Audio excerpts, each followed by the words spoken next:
నేను కూడా 3 రోజులు చదువుతున్నా, డల్ ఉంటుండు పోంప. అన్న ఏమైందన్న 3 రోజుల నుంచి డల్ ఉంటున్నావు?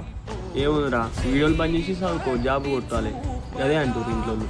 అప్పుడేగా వీడియోలు బంద్ చేసి చదువుకోపోయినావన్నా మరి?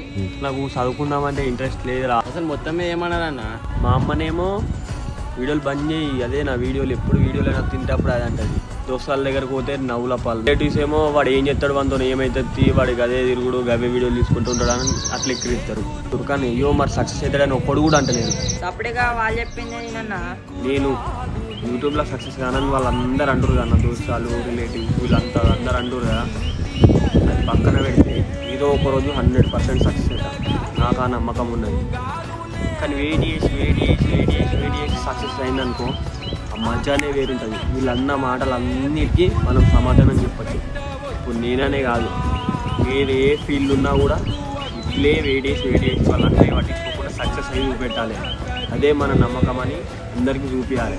ఎవ్వరిని కూడా తక్కువ చేయలేదు. ఆటోమేటిక్గా సక్సెస్ మీ అనుకుంటుంది.